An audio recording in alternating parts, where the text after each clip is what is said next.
আপনাদের সাথে খুবই মর্মান্তিক একটা ঘটনা শেয়ার করি। ইকরা টিভিতে সরাসরি ফোন আলাপের অনুষ্ঠান চলছে। উপস্থাপনায় আছেন শায়ক আবদুল্লাহ শাহাদাত। এক মহিলা কল করলো। মহিলা বলল, আসসালামু আলাইকুম। শায়েক বলল, ওয়ালাইকুম আসসালাম। মহিলা বলল, শায়ক, আমি অনেক বড় গুনাহ করে ফেলেছি। আল্লাহ তাআলা কি আমাকে ক্ষমা করবেন? শায়েক বললেন, কেন ক্ষমা করবেন না? অবশ্যই ক্ষমা করবেন। নিশ্চয়ই তিনি অতি ক্ষমাশীল, অতি দয়ালু। আল্লাহ তাআলা বলেছেন, আপনি বলে দিন, হে আমার বান্দারা, যারা নিজেদের উপর বাড়াবাড়ি করেছে, আল্লাহর রহমত থেকে নিরাশ হও না। নিশ্চয়ই আল্লাহ সব গুনাহ মাফ করে দেন। নিশ্চয়ই তিনি পরম ক্ষমাশীল, অসীম দয়ালু। সূরা জুমারের ৫৩ নম্বর আয়াত। মহিলা বললেন, কিন্তু আমার গুনাহটা অনেক বড় আর গুরুতর। আল্লাহ কিছুতেই আমাকে ক্ষমা করবেন না।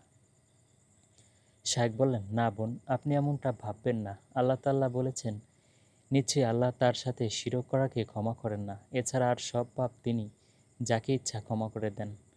আর যে ব্যক্তি আল্লাহর সাথে শিরক করে সে ঘোরতর ভ্রান্তিতে পতিত হয়। সূরা নিসা আয়াত ১১৬। মহিলা বললেন, আমি সাতবার হজ করেছি, কিন্তু এ পর্যন্ত একবারও কাবা ঘর নিজ চোখে দেখতে পাইনি। শায়েখ বললেন, ইয়া আল্লাহ, ইয়া রাব।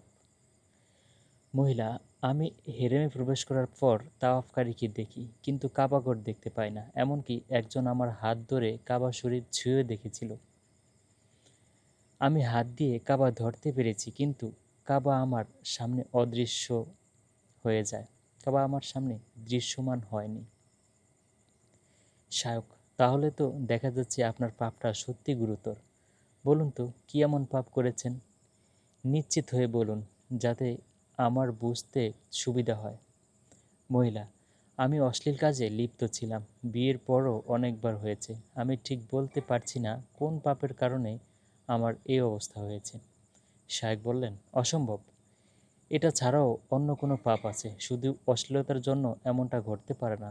আপনি ভেঙে বলুন, আপনি কি করেছেন? মহিলা, সত্যি কথা বলতে কি, আমি একজন নার্স। আমার গোপনে সম্পর্ক ছিল একদল ব্ল্যাক ম্যাজিক, কালো জাদু চর্চাকারীদের সাথে। তারা নানাভাবে জাদু চর্চা করত। তারা সব সাধনা করত। জাদুকরের শিখিয়ে দেওয়া নিয়ম অনুযায়ী হাসপাতালের হিমাগারে চুরি করে প্রবেশ করতাম।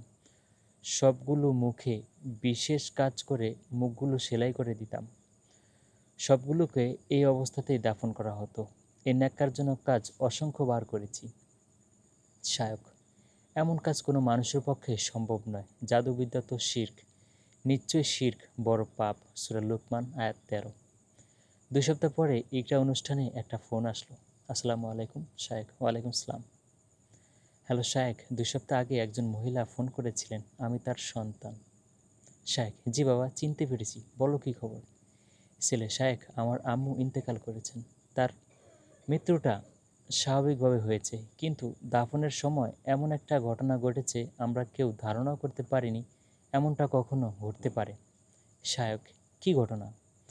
ছেলে, জানাজার পর আমরা কবরস্থানে গেলাম। লাশ কবরে নামাতে গিয়ে বিপত্তি বাঁধল। আমরা কবরে নামলেই কবরটা সংকুচিত হয়ে যায়। লাশ বের করলে কবরটা আবার ঠিক হয়ে যায়। আবার লাশ নামালে কবরটা সংকুচিত হয়ে যায়। এমনকি আমাদের পক্ষে ভেতরে দাঁড়ানো অসম্ভব হয়ে দাঁড়িয়েছিল। এই ঘটনা দেখে সাথে যারা ছিল তারা ভয়ে পালিয়ে গেল। তারা বলল, তোমার মা হয়তো এমন কোনো কাজ করেছে যে কবর তাকে গ্রহণ করতে চাচ্ছে না। আমি বসে কাঁদতে লাগলাম। এমন সময় দেখলাম একজন বৃদ্ধ লোক আসলো। তার পোশাক ছিল অত্যন্ত উজ্জ্বল আর শুভ্র। দেখেই মন ভালো হয়ে যায়। এমন একজন মানুষ, তাকে দেখেই আমার ভালো লাগে। আমার সামনে একজন ফেরেশতা দাঁড়িয়ে আছে। বিশেষ করে তার সাথে কথা বলে বিশ্বাসটা আরও বদ্ধমূল হলো। তিনি বললেন, তোমার আম্মুকে যেভাবে আছে রেখে চলে যাও, পিছনে ফিরে তাকাবে না। আমি কোনো কথা না বলে চলে আসলাম। কিছুদূর আসার পর আমি আর কৌতূহল দমন করতে পারলাম না। আমার মায়ের কি হলো সেটা না দেখে বাড়ি যেতে মন টানছিল না। পেছন ফিরে তাকালাম, দেখলাম আকাশ থেকে প্রকাণ্ড এক অগ্নিগোলক ছুটে আসলো। চোখের নিমেষেই আমার লাশটাকে পুড়িয়ে ছাই করে দিল। খাটিয়াসহ পুড়ে ছাই হয়ে গেল। আগুনের উত্তাপ এত প্রবল ছিল যে এত দূর থেকেও আমার মুখটা জ্বলছে গেল, শুধু দু চোখটা অক্ষত রইল।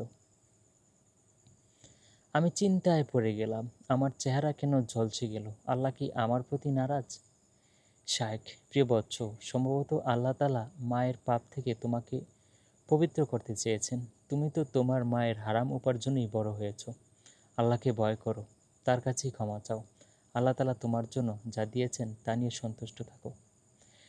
যারা জাদু, কবিরাজ, কুফরি, হুজুরের কাছে চান, তারা নিজেদের পরিণতি সম্পর্কে সচেতন হন, তওবা করে ফিরে আসুন।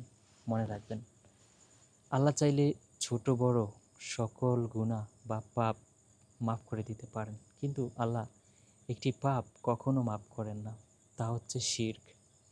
তা আমাদের শিরক সম্পর্কে জানতে হবে। শিরক কী ধরনের, কি করলে শিরক থেকে বাঁচা যায়, কি করলে শিরক হয়, সে বিষয়ে আমাদের সকলের অত্যন্ত জ্ঞান থাকা খুবই জরুরি।